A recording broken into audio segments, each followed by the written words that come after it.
AP శాసన మండలిలో తిరుపతి లడ్డూలో కల్తీ జరగలేదని వైసీపీ నాయకులు చెప్పింది అబద్దమని మంత్రి అచ్చెన్నాయుడు ఆరోపించారు. కల్తీ నెయ్యి అంశంపై చర్చ జరపాలంటే ముందు వారు క్షమాపణ చెప్పాలని డిమాండ్ చేశారు.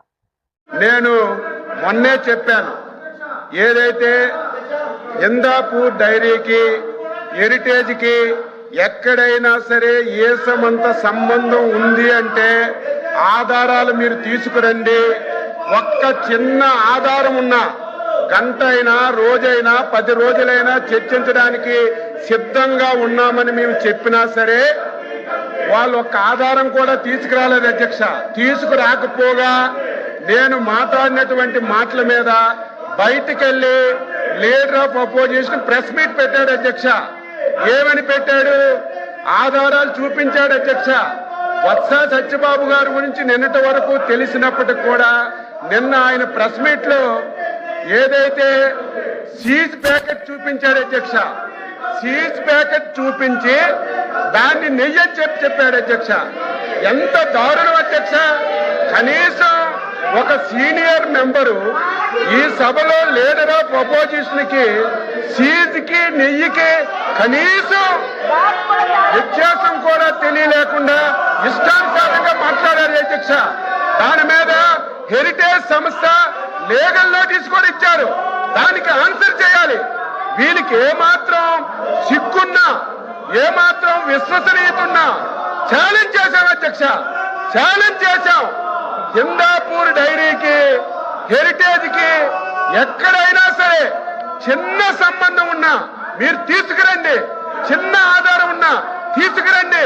గంటలు చర్చిద్దామంటే తీసుకురాకపోగా కనీసం పరిజ్ఞానం లేకుండా సీజ్ ప్యాకెట్ ను చూపించి ఇది నెయ్యి అని చెప్పి లీడర్ ఆఫ్ అపోజిషన్ మాట్లాడుతుంటే సత్యబాబు గారిని ఏమనాలో అర్థం కాలేదు. మీలా కాదు అధ్యక్ష, హెరిటేజ్ సంస్థ ఒక చారిత్రాత్మక నిర్ణయం తీసుకుంది. హెరిటేజ్ సంస్థ ఈ రాష్ట్రమే కాదు అధ్యక్ష, ఇతర రాష్ట్రాలు కూడా ఏ రాష్ట్ర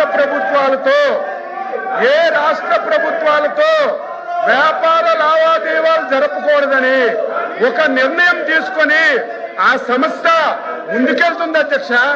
మీలాగా ప్రభుత్వాన్ని అడ్డం పెట్టుకొని డబ్బు దోసే కార్యక్రమం హెరిటేజ్ ఎప్పుడూ చేయలేదు, భవిష్యత్తులో కూడా చేయదు అధ్యక్ష. మీరు చూడండి భారతీయ సిమెంట్ పెట్టారు. ఆ సిమెంట్ ని ప్రభుత్వంలో హౌసింగ్ ఇచ్చి మొత్తం దోపిడీ చేశారు. సాక్షి పేపర్ పెట్టారు, కోట్ల రూపాయలు అడ్వర్టైజ్మెంట్ ఇచ్చుకున్నారు, కోట్ల రూపాయలు గ్రామాల్లో పేపర్లు కొనిపించి మీలాగా ప్రభుత్వ ధనాన్ని ఎప్పుడు హెరిటేజ్ సంస్థ ఒక్క పైసా కూడా దోచుకోలేదు అధ్యక్ష. చివరక వీళ్ళ మనస్తత్వం ఫ్రాక్షన్ మనస్తత్వం అధ్యక్ష. ఫ్రాక్షన్ మనస్తత్వం ఉంటే వాళ్ళు మామూలుగా ఉండరు, ఆర్థిక మూలాల మీద దెబ్బతీస్తారు. గతంలో కూడా మీరు చూశారు, రాయలసీమలో ఫ్రాక్షన్స్ వస్తే ఫ్రాక్షన్స్ అరికట్టాం. కానీ ఆ రోజు ఫ్రాక్షన్స్ అరికడితే వాళ్ళు ఇబ్బంది పడరు. వారి ఆర్థిక మూలాలు చీనీ తోటలు కట్ చేయడం, వాళ్ళ ఆస్తులు ధ్వంసం చేయడం చేశారు. అదే ఫ్రాక్షనిజంగా ఈ రోజు సంబంధం లేనటువంటి ఒక రెప్యుటేషన్ కలిగినటువంటి హెరిటేజ్ సంస్థని సంబంధం లేకుండా తీసుకొచ్చి దాన్ని బదనాం చేయాలని ప్రయత్నం చేస్తున్నారు. వత్స సత్యబాబు గారికి మళ్ళీ అడుగుతున్నాను, నేను మొన్న చిన్న ఆధారం ఉన్నా చూపించమంటే ఆయన ఆధారం సీజ్ ప్యాకెట్ చూపించి దానికి నెయ్యి అని చెప్పారు. అందుకే లీగల్ నోటీసులు కూడా ఇచ్చాం. ఆన్సర్ చేయండి. ఇప్పుడైనా సరే మీరు ఒక్క ఆధారం, ఇదిగో వైసీపీ పార్టీ వాళ్ళు ఇందాపూర్ డైరీకి హెరిటేజ్ కి ఈ సంబంధం ఉంది, ఈ సంబంధం చేశారు అని మీకు ఆధారం చూపించమనండి. ఆ ఆధారాన్ని మీరు సభలో చదివి చర్చకు అనుమతించండి. ఎంతసేపు అయినా సమాధానం చెప్పడానికి సిద్ధంగా ఉన్నాం. కావాలని చెప్పి ఈ సంస్థని బదనాం చేయాలని ఫ్రాక్షన్ మనస్తత్వంతో ఈ విధంగా చేయడం, ప్రతిరోజు ఒకే అంశాన్ని అడ్జర్న్మెంట్ మోషన్ కింద తీసుకొచ్చి సభా సమయాన్ని వృధా చేయడం ఇది భావ్యం కాదు. మీరు కఠినంగా ఉండాలి, కఠినంగా మీరు నిర్ణయాలు తీసుకొని మీరు ప్రభుత్వంలోని ఈరోజు నిర్ణయాలకి మీరందరూ సపోర్ట్ చేయాలని ఈ సందర్భంగా అల్వాపి గారు అధ్యక్ష